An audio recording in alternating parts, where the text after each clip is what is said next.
सत्य विघ्नहर्ता है गणेश जी के वचन। मेरे कर्म, मेरे पाप कर्म मेरे और इस संसार के लिए विघ्न बन गए थे, लेकिन गणेश जी ने मुझे उचित मार्ग पर लाकर, मुझे सत्य कर्म के मार्ग पर लाकर उस विघ्न को दूर कर दिया, मुक्ति दिलाई उन्होंने मुझे। आप महान है गणेश जी। अब देवी वृंदा को प्रभु नारायण के चरणों में स्थान प्राप्त होगा। नारायण बहुत दयालु हैं। भक्त उन्हें भले ही भूल जाएं, किंतु वो अपने भक्तों को कभी नहीं भूलते। उनकी दया दृष्टि तो सदैव अपने भक्तों पर बनी रहती है। ज्ञात नहीं, मेरे पापों के बाद प्रभु नारायण मुझे स्वीकार करेंगे या नहीं।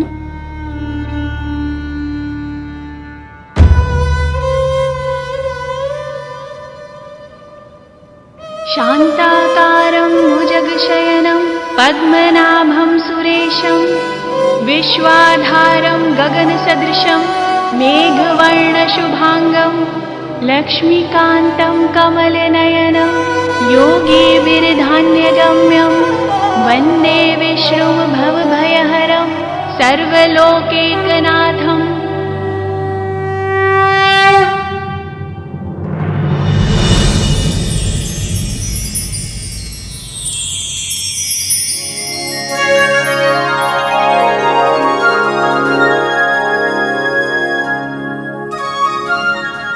आपके दर्शन पाकर मैं कृतार्थ हो गई प्रभु।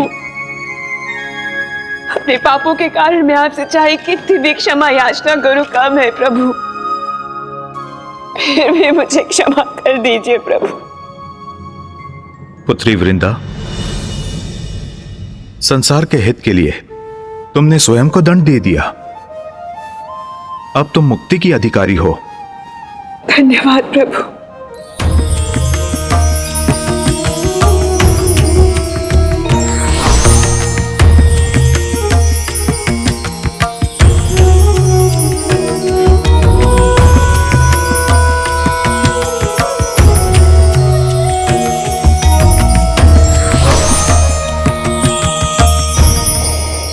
क्षमाशील है, महान है नारायण। आपको शत शत नमन मामा जी। मूषक जी चलिए अब शीघ्रता कीजिए, हमें शीघ्र कैलाश पहुंचना चाहिए। जी प्रभु।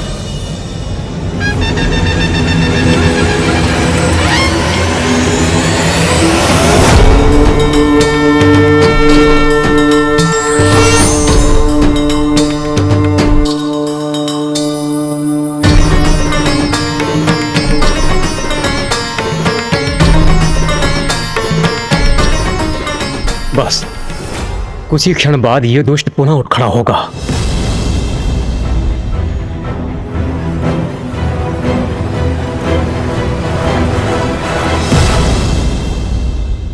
आप सभी इतने चिंतित क्यों हैं?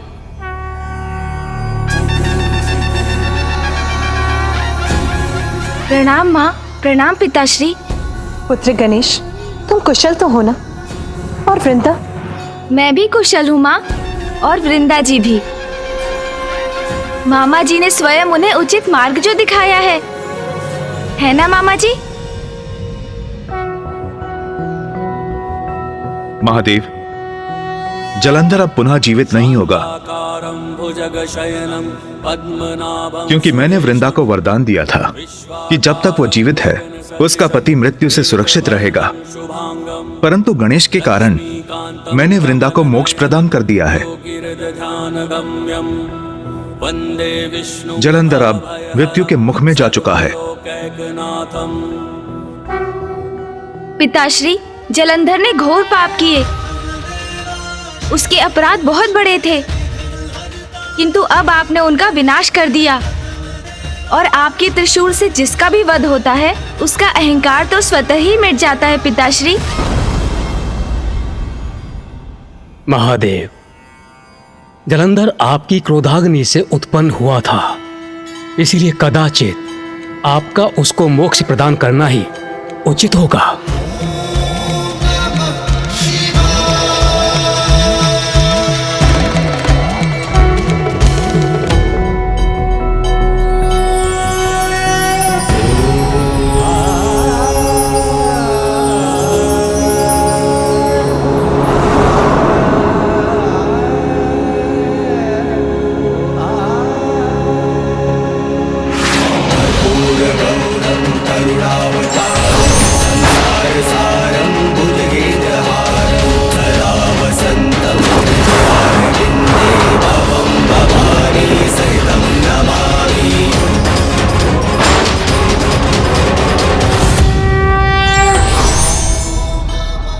महादेव,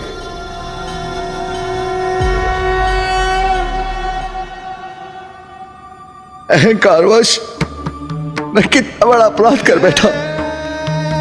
मैं आपसे ही उत्पन्न हुआ और आपको ही नहीं पहचान सका, आपके दिव्य स्वरूप में न देख सका, आपको आपके नाम से संबोधित करता रहा। ये न समझ सका कि देवाधिदेव है आप, परम ब्रह्मा महादेव है आप,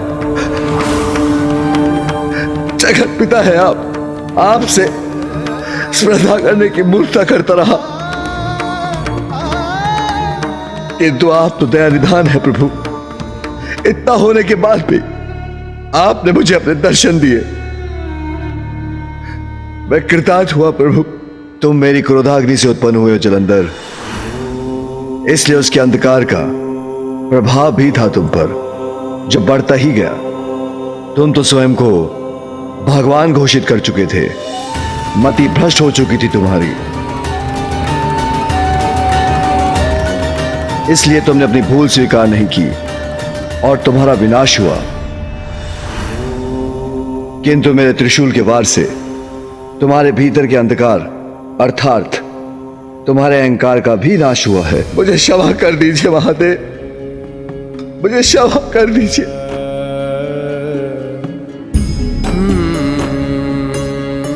मैं कुमार कार्तिकेय और गणेश जी से भी क्षमा याचना करता हूं प्रभु। उन्होंने मुझे सत्य दिखाने की चेष्टा की, मुझे समझाने का प्रयास किया, किंतु अहंकारवश मैं कुछ न देख सका प्रभु। किंतु जिस पर अहंकार हावी हो सकता है, वो भला सत्य कहां देख सकता है। मैंने अहंकारवश इनके साथ भी बुरा व्यवहार किया, मुझे क्षमा कर दीजिए, मुझे क्षमा कर दीजिए प्रभु। महादेव, मुझ पर एक कृपा कीजिए, मैं आपकी क्रोधाग्नि से उत्पन्न हुआ हूं, तो पुनः मुझे अपने भीतर समाहित कर मुक्ति दीजिए प्रभु। जलंधर, जो तुम्हारे पापों का आधार था, तुम्हारे उस अहंकार को मैंने मिटा दिया। अब तुम्हारी आत्मा को अपने भीतर समाहित कर तुम्हें मोक्ष प्रदान करूंगा। महादेव की जय, महादेव की जय, महादेव की जय।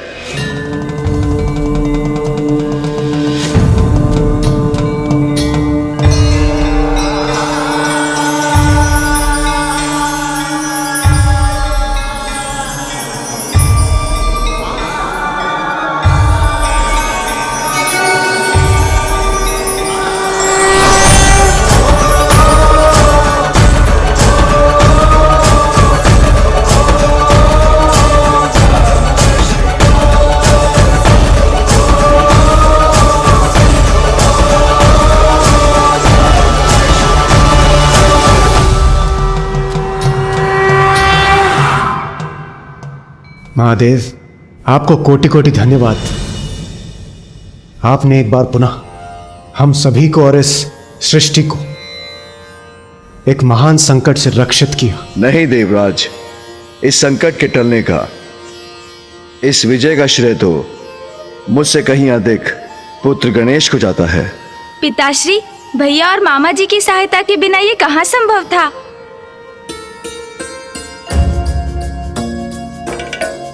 और देवराज इंद्र के साथ अन्य देवताओं ने भी हमारी योजना में पूर्ण सहयोग दिया था।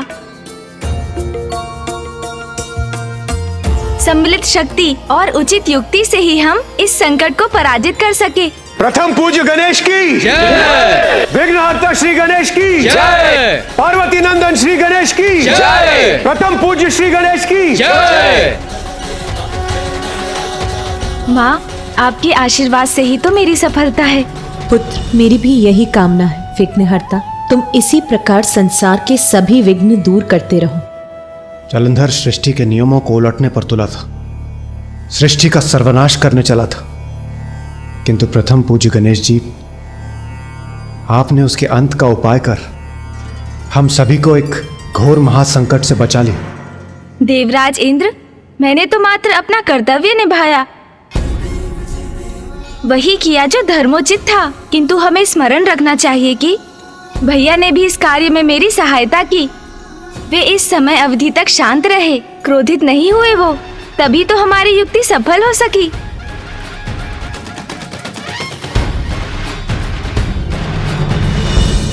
हाँ अनुज, उचित कह रहे हो, किंतु स्मरण रहे कदाचित मेरा क्रोध अब न जागृत हो जाए।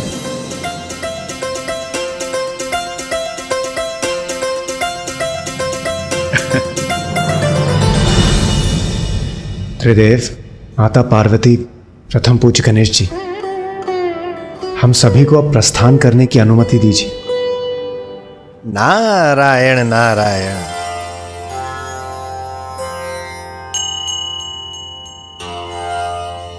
प्रणाम ऋषिवर। प्रणाम देवर्षि। प्रणाम।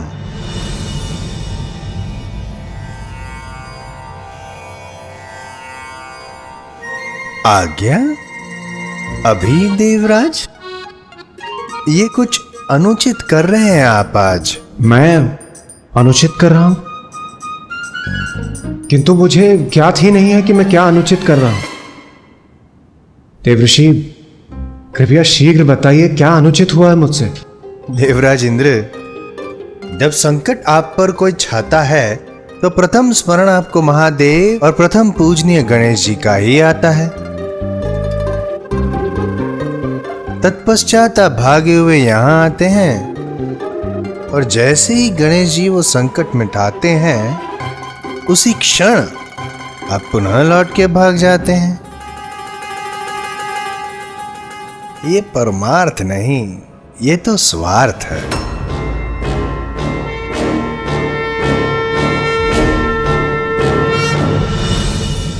देवर्षि नारद, सभी देवता यहाँ उपस्थित थे, परंतु आप बताइए, इस संकट काल में आप कहां थे?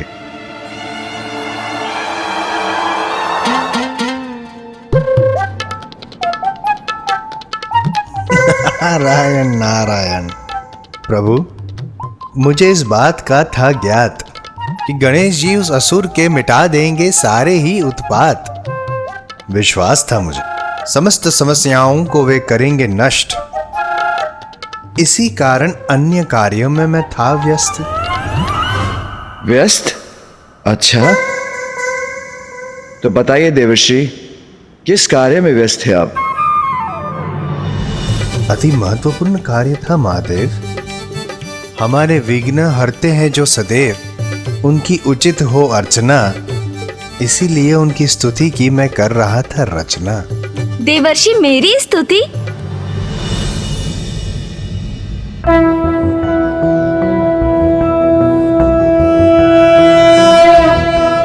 प्रणम्यं शिरसा देव गौरीपुत्रं विनायकं भक्तावासं स्मर नित्यम् आयुः कामार्थसिद्धये।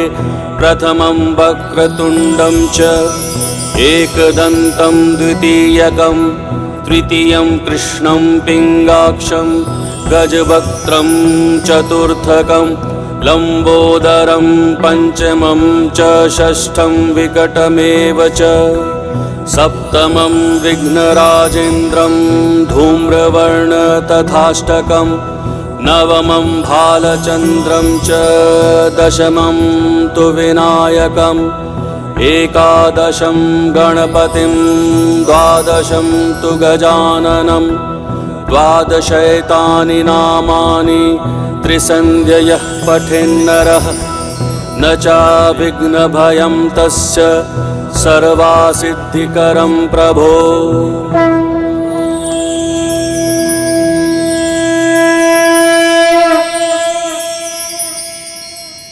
अद्भुत, अति सुंदर। देवर्षि, मुझे आनंद आया, मैं अति प्रसन्न हुआ। ये स्तुति जिसमें मेरे 12 नाम हैं, संकटनाशम गणेश स्तोत्रम के नाम से विख्यात होगी। और जो भी भक्त मेरे लिए ये स्तुति गाकर मेरी पूजा करेगा, मैं उसे सभी विघ्नों से मुक्त कर उसके सभी दुखों का नाश करूंगा। मैं कृतार्थ हुआ प्रथम पूजनीय गणेश जी। आपका सत्य सत्य धन्यवाद। देवऋषि, ये हमारा सौभाग्य है जो आपके मुख से हमें प्रथम पूज्य विघ्नहर्ता गणेश जी की इतनी अद्भुत स्तुति सुनने को मिली। हम कृतार्थ हुए। प्रथम पूज्य श्री गणेश जी की जय, विघ्नहर्ता श्री गणेश जी की जय, पार्वती नंदन श्री गणेश जी की जय। मुझे तुम पर गर्व है पुत्र गणेश। सत्य है अनुज गणेश, तुम्हारी बुद्धि की शक्ति किसी बलशाली योद्धा के बल से भी अधिक बलवान है। भैया, ये तो आपका प्रेम और आशीर्वाद है। प्रथम पूज्य गणेश जी, हम सभी को प्रस्थान करने की अनुमति दीजिए।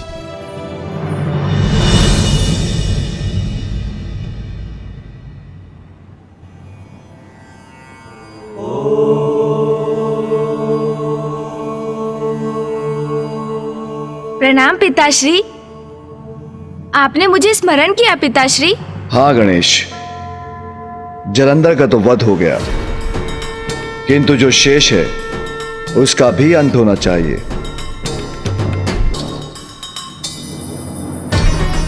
पुत्र, जलंधर के द्वारा रचित इस कैलाश का कहां कोई औचित्य है? मैं आपकी आज्ञा समझ गया पिताश्री।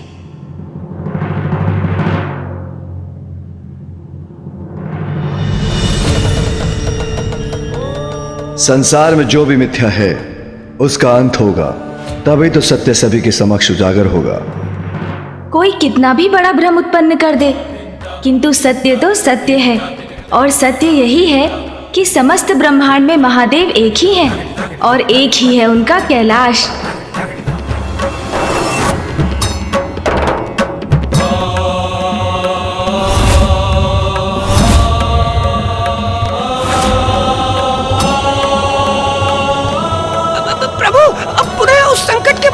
क्यों प्रवेश कर रहे हैं? मूषक जी, आप इतने भयभीत क्यों हो रहे हैं? अरे प्रभु, कैसे भूल सकते हैं आप उस भयंकर स्थान को जहां मेरे ऊपर आक्रमण हुआ था?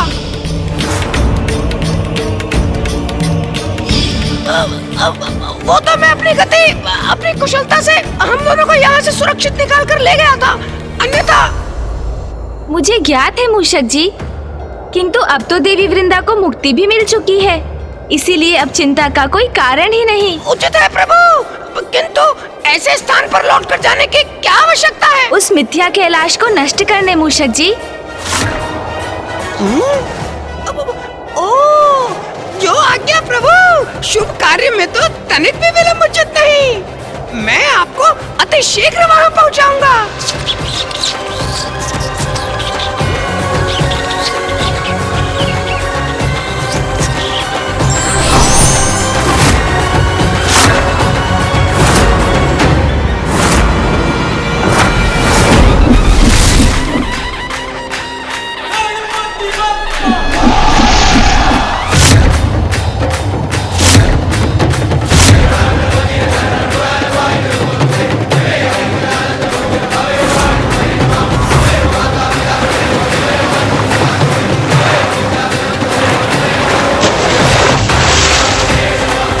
असत्य का कोई अस्तित्व नहीं होता। मिथ्या कैलाश का जहाँ से उदय हुआ था, अंत में वो वहीं समा गया। ये कार्य तो संपन्न हुआ मूषक जी। चलिए अब कैलाश लौट चलते हैं। जी प्रभु।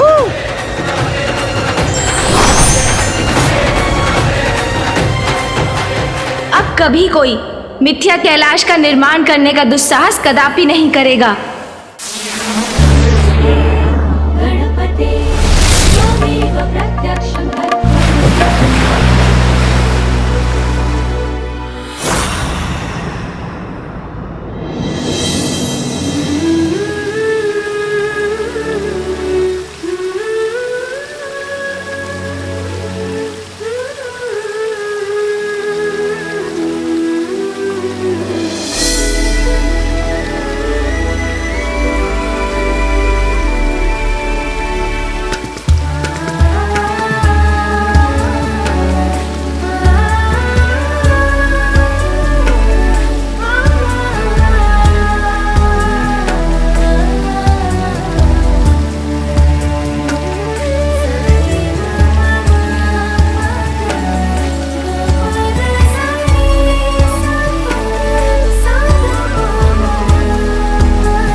कितना भव्य, कितना सुंदर दृश्य है।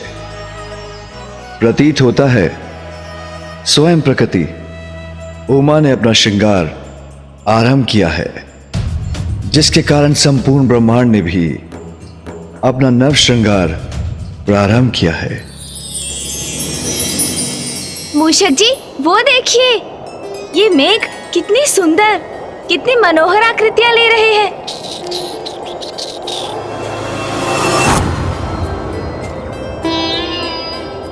हाँ प्रभु, और संपूर्ण वातावरण में इतनी मनमोहक सुगंध भी छाई हुई है। हाँ मूषक जी, ये सुगंध इन सभी नवीन पुष्पों की ही है।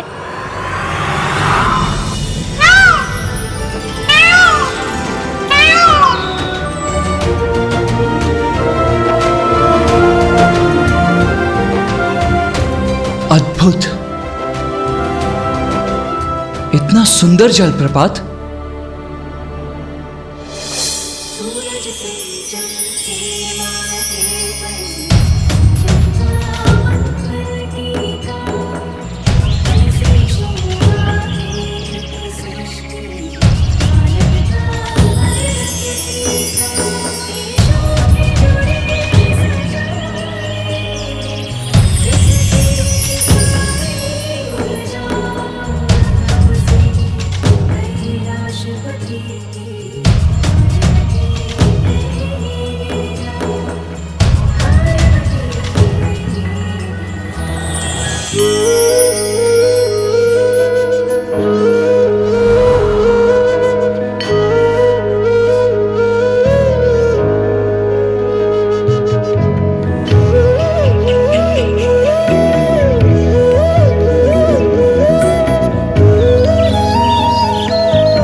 इतना सुंदर, इतना सजीव, इतना गुंजायमान हो गया है, जैसे प्रकृति ने स्वयं अपना श्रृंगार किया हो।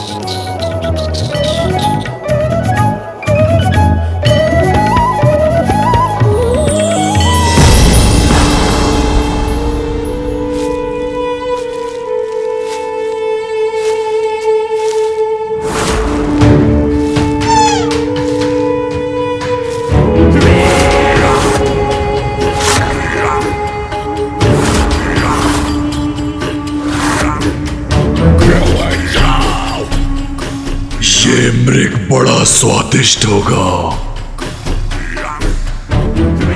बहुत आनंद आएगा इसका आहार करने में।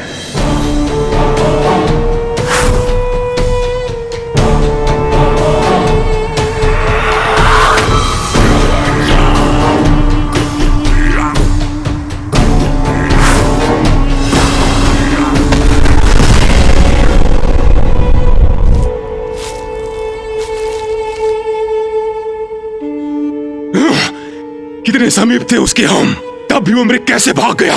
मैं उसे पकड़ने ही वाला था कि अचानक इन वृक्षों के मध्य एक प्रकाश उत्पन्न हुआ।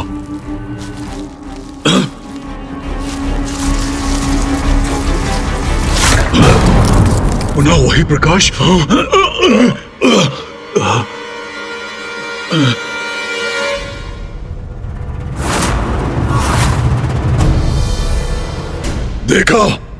देखा तुमने? वो चमकीला प्रकाश पुनः दिखाई दिया। किसी ने हमारे आखिर का ध्यान भटकाया है, उसे वहीं जाकर दंड देना होगा। चलो।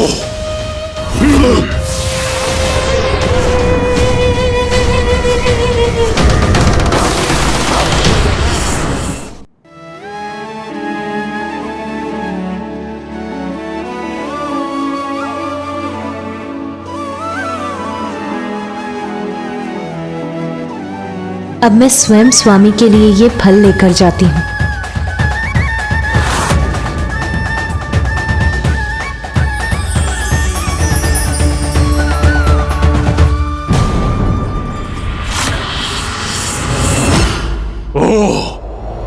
तो ये है वो स्त्री जिसके कारण हमसे हमारा भोजन दूर हो गया।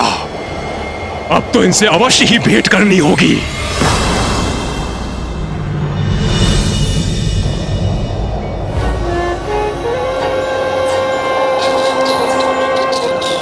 मूषक जी, संपूर्ण वातावरण कितना निर्मल, पावन, सौंदर्य से परिपूर्ण है ना आज। हाँ प्रभु, आज की यात्रा तो बड़ी आनंदमयी है। मूषक जी, गति थोड़ी धीमी कीजिए। मुझे कैलाश के इस मनोहर दृश्य का आनंद लेने दीजिए। वाह प्रभु, आप मुझे सदा गति बढ़ाने को कहते हैं। आज प्रथम बार है जब आपने मुझे धीमी गति से चलने को कहा है। आपके आनंद के लिए प्रभु, ये तो मैं बड़ी प्रसन्नता से करूंगा।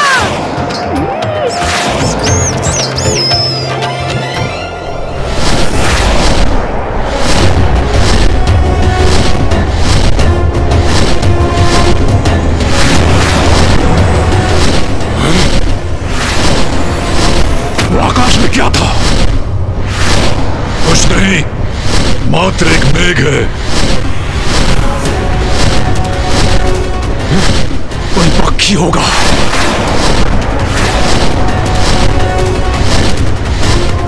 मूषक जी, रुकिए। क्या हुआ प्रभु? आप मुझे रोक क्यों रहे हैं? कुछ विचित्र सा आभास क्यों हो रहा है मुझे?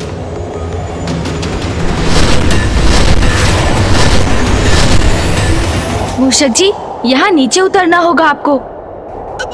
जो आज्ञा प्रभु।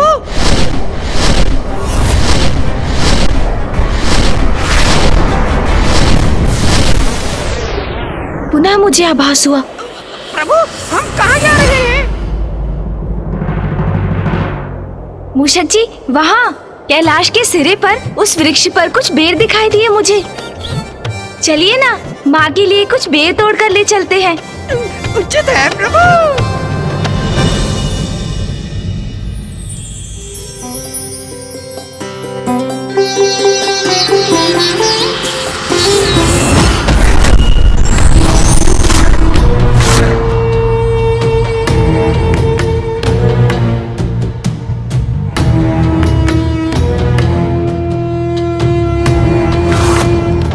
कहाँ गई वो स्त्री?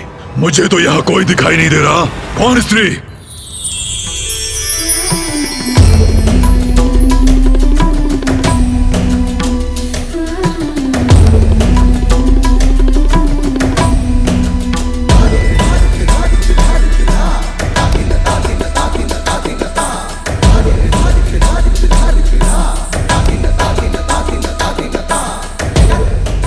हृदय में फुर्ती भर दे, ऐसी पावन वायु का प्रवाह है यहाँ।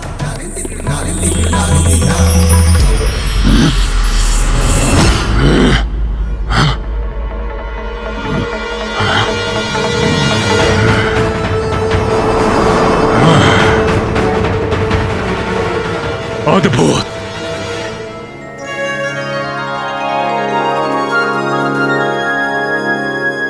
और स्वामी को फल खिलाने में और भी आनंद आएगा मुझे। अभूतपूर्व सौंदर्य है इस स्त्री का। असाधारण असाधारण रूप है इस देवी का।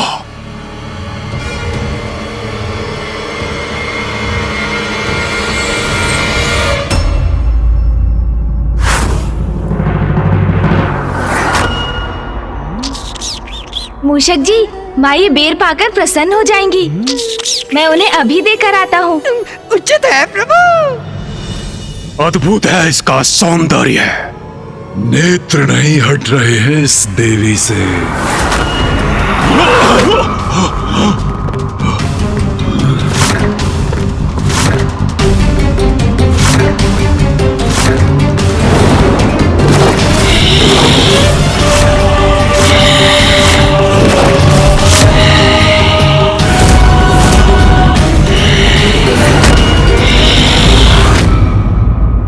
असुरी अंधकार का चक्र कभी समाप्त नहीं होता, किंतु सत्य सदैव उसके अंत के लिए तत्पर रहता है।